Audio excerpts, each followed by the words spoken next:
Section 1. You will hear a woman called Tanya talking to her friend called Simon, who lives abroad. Tanya is planning to visit Simon. First, you have some time to look at questions 1 to 4.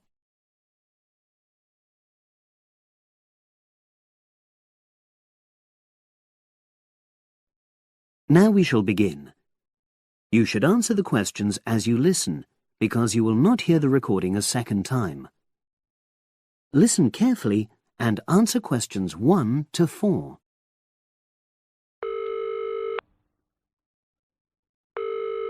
Hello? Hi, is that Tanya?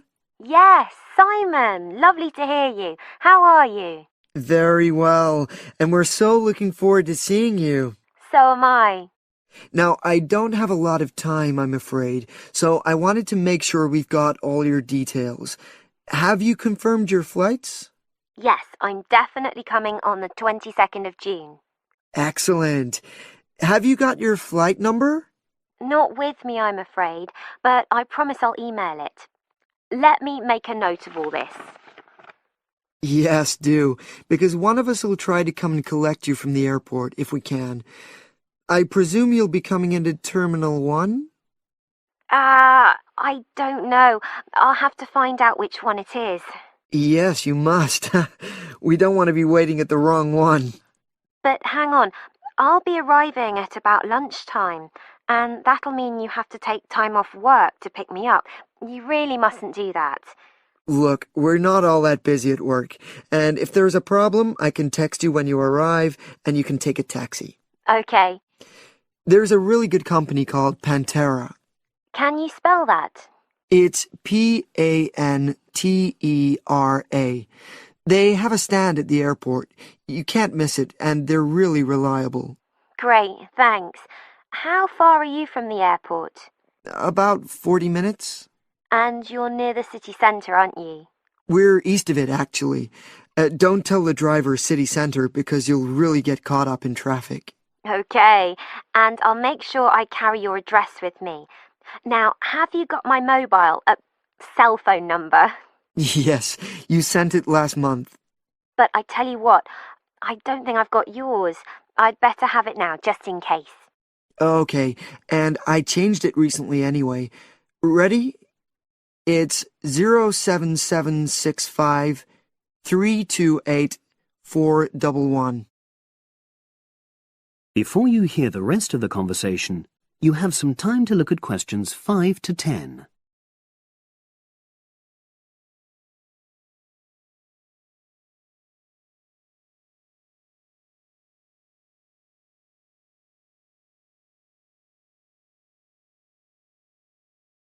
Now listen and answer questions 5 to 10. Thanks. Now, what should I pack? Well, all the usual, casual clothes mainly. Though you'd better bring an evening dress. We'll be having at least one fancy dinner in a hotel restaurant. Okay, now, when you're coming, unfortunately the weather is not going to be brilliant. I know, it's the rainy season. I'm bringing an umbrella. We have tons of those, so don't pack one. But pack a raincoat, a good one, 'cause we'll try and get out for plenty of hikes. Okay, sure. Sounds super. Just what I love. And I'd better remember to pack my sturdy walking shoes. Excellent idea. It's pretty rugged round here, so they have to be tough. I can imagine. I'm so looking forward to getting out. Oh, Simon, before I forget, you recommended I read a book about your area. Yeah. What was the name again? I'd like to read it, to get an idea of the history, etc. It's called Mountain Lives, and it's... Hang on, I'm just writing it down. Okay? And it's by Rex Campbell. Great. I'll try and get hold of that. Well worth it. Now, the really important things are gifts. Oh, don't worry about that. Just bring yourself. I know. But I'd like to get something for your parents. What about Janice? I know she loves English tea.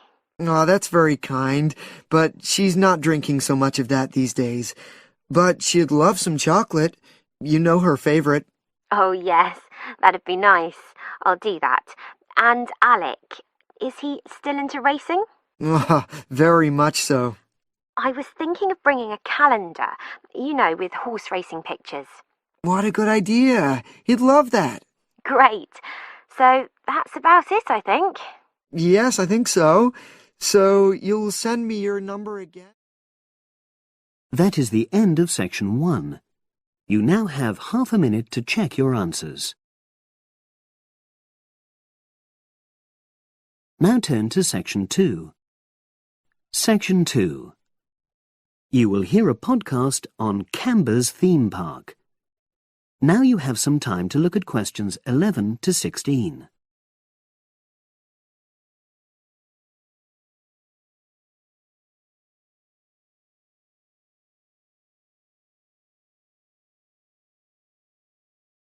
Now listen and answer questions 11 to 16.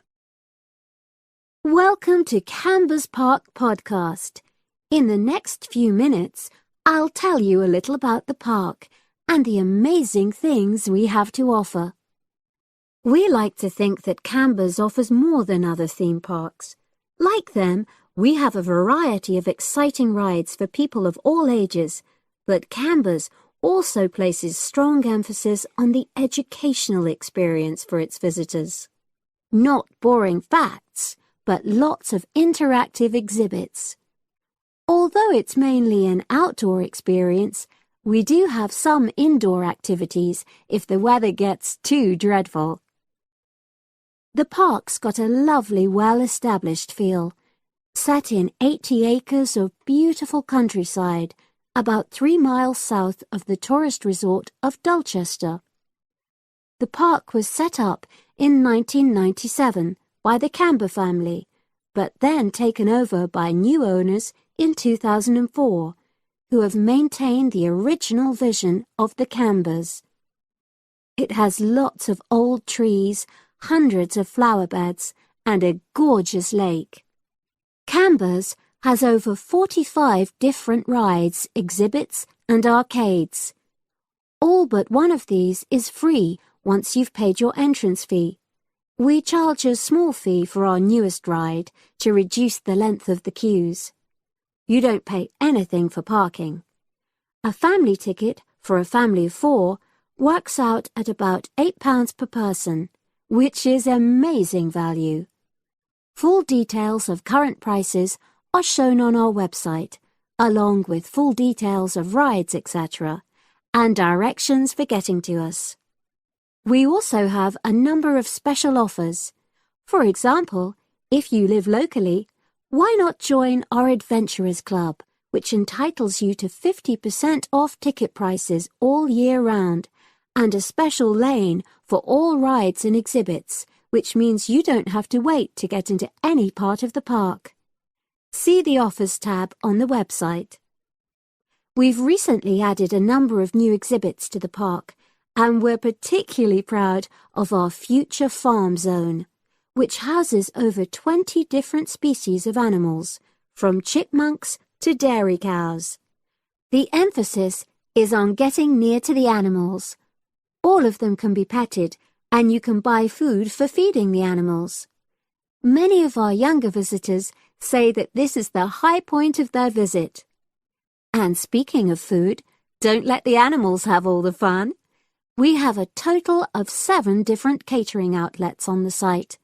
We're open 10 to 5:30 all year round, and cold drinks and snacks can be bought at any time during opening hours. And hot food is available most of the day in the Hungry Horse Cafe from 11 until 5, just half an hour before closing time. Now you have some time to look at questions 17 to 20.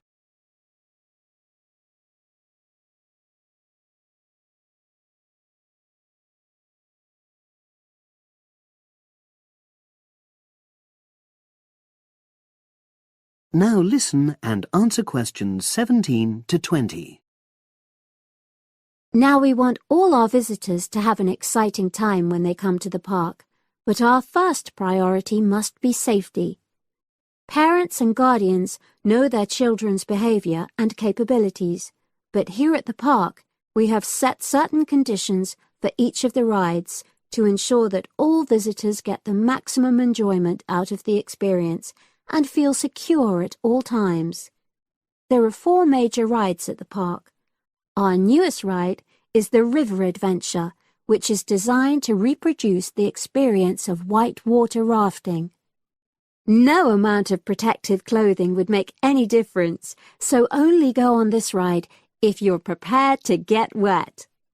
Children under 8 can go on this ride, but all under 16s must have an adult with them. Not all of our rides are designed for thrills and spills. Our Jungle Gym roller coaster is a gentler version of the classic Loop-the-Loop, specially created for whole family enjoyment, from the smallest children to elderly grandparents, suitable for all levels of disability and health conditions. Carriages have comfortable seating for up to 8 people with safety belts for each passenger, which must be worn at all times. Sit back and enjoy the scenery. One of the best established and most popular of Canberra's rides is the massive swoop slide. Whiz down the polished vertical slide 9 meters in height and scream to your heart's content. There are no age or height restrictions. Be careful, though. You must have on long trousers so you won't get any speed burns. And then there's the famous Zip Go-Kart Stadium, with 16 karts, 8 for single drivers and 8 for kids preferring to ride along with mum, dad or carer. Take part in high-speed races in our specially designed Formula One-style karts, but no bumping other karts, please. All riders must be above 1.2 meters because they have to be able to reach the pedals, even in the shared karts. Full details of all safety features are available on our website at www.camberspark.com. So come and make a day of it at Canberra's theme park. That is the end of section 2. You now have half a minute to check your answers.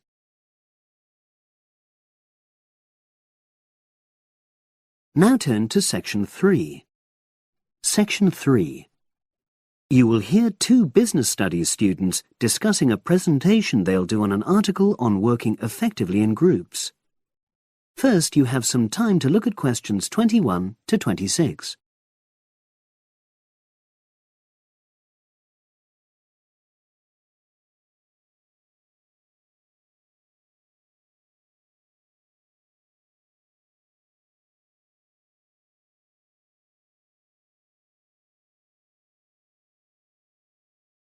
Now listen and answer questions 21 to 26. So, Brad, what did you think of the article on group work? Oh, hi, Helen. Yeah, it was pretty good, with helpful pieces of advice on how to make group work effective. I think we were lucky to be given such a straightforward text to present at the Management Skills Seminar. Yeah. Actually, shall we discuss it now? Have you got time? Sure. It's only a 10-minute presentation, so we just need to explain and then give our views on the main points raised in the article. I'll jot down some notes. Right. So, there are 3 main sections. I suggest we start with listening. Yeah, effective listening in groups, because it's not something that's frequently covered on courses in our field. No, and we should say that in the presentation. Yeah. And also effective listening's pretty simple, you know. I don't think it's hard to learn. Well, people think it's easy, but in my experience, most of us tend to be very lazy listeners. Okay, I wouldn't argue with that. Something I do think we should emphasize is the power of the listener's posture, gestures, etc., in making speakers feel respected. Not that you're just waiting for them to finish before jumping in with your own ideas. Uh-huh. Okay, right. The next section is on goal setting. Let's make sure we're clear what the article says on this. Yeah. Well, firstly, it says that all group members must be given time to explain their own goals. That's it, yeah. And then did it say that the whole group should agree on common goals? That's a bit too strong. It's more that everyone's agendas should be equally acceptable. But it does say that goals have to be realistic, Achievable within a particular time? You've got it. That's really what the article's saying. There isn't really any point in having ideals if group members know they won't come to anything within a reasonable period. So, I think a summary covering those points will be enough for that part of the presentation, don't you? Yep. Now, the last section is about conflict resolution. Actually, I thought it was the worst part of the article. Me too. I don't think it went into sufficient detail on the issue. Actually, I thought it devoted too much space to it, but that it was all rather boring, It didn't mention some of the more radical theories. Absolutely. I found that really irritating. Right, and also I think it could have said more about conflict sometimes being healthy in groups. Absolutely. It just mentioned rather glibly about how we should avoid thinking of winners and losers, and that quick resolution of conflict is always desirable. Without explaining what these terms mean? Well, it gives quite detailed definitions, but doesn't develop a proper argument. Right. So, for the presentation, I think we just give some definitions and then explain what we felt were the weaknesses in the article's treatment of conflict resolution. Yeah, good. Now you have some time to look at questions 27 to 30.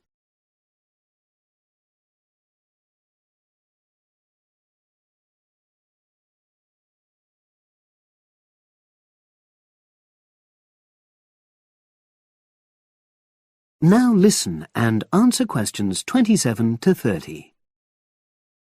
So, let's think about what we have to prepare for the actual presentation.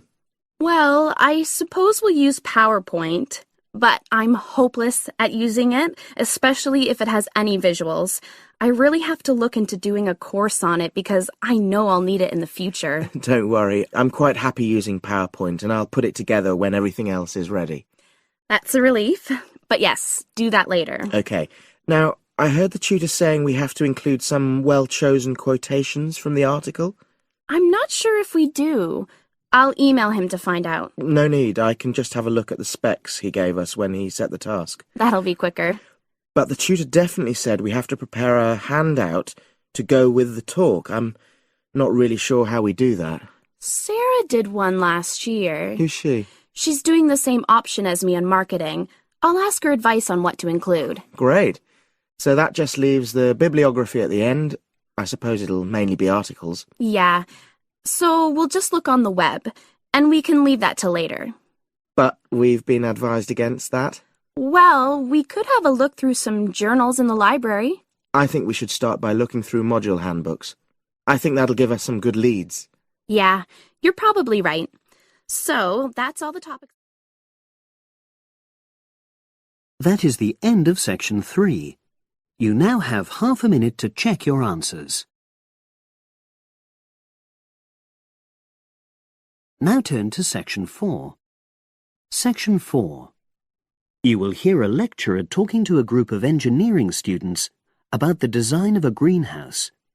Before you listen, you have some time to look at questions 31 to 40.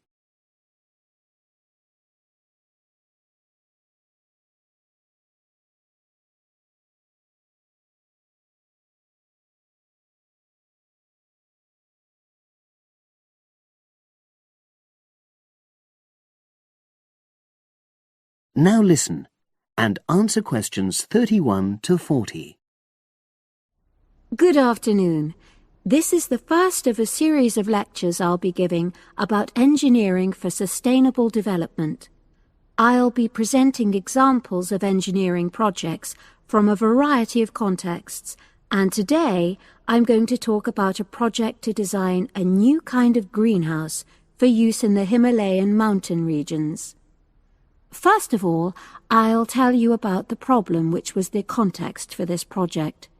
In the Himalayan mountains, fresh vegetables and other crops can only be grown outside for about 90 days during the summer, because the altitude of the region is around 3,500 meters, and because the rainfall is so low. In winter, temperatures fall below minus 25 degrees centigrade, so fresh vegetables have to be imported. They arrive by truck in summer or by air in winter, which makes them expensive. Local people rely on dried leafy vegetables and stored root crops during the winter, and rarely eat fresh vegetables. But despite the sub-zero temperatures, the skies over the region are cloudless, and there are over 300 sunny days per year. So, an engineering solution was needed to exploit the sun's energy and protect locally produced plants from freezing during winter. And in fact, there had been programs in the past to provide greenhouses, but these were unsuccessful. The greenhouses weren't adapted for local conditions, so they tended to fall into disuse. So, a few years ago, a project was initiated to design a better greenhouse, one which would meet the criteria for sustainability. So, what are the criteria for sustainability? Well, first of all, the new greenhouse is designed to be relatively simple, so construction is cheap. Locally available materials are used wherever possible. The walls are generally constructed of mud bricks, made locally, although in areas of high snowfall, more resilient walls of stone are needed. Rammed earth is also used. The main roof is generally made from locally available poplar wood, with water-resistant local grass for the covering. In addition, the construction and maintenance of the greenhouse is done by local craftsmen, so local stonemasons are employed to build the greenhouse walls, and specialized training is provided for them wherever necessary. Then, the greenhouse is designed to run on solar power alone. There's no supplementary heating. And lastly, families are selected to own one of the new greenhouses with great care. They have to have a site which is suitable for constructing it on. They also have to be keen to make a success of using it, and also to share the produce with the wider community through sale or barter.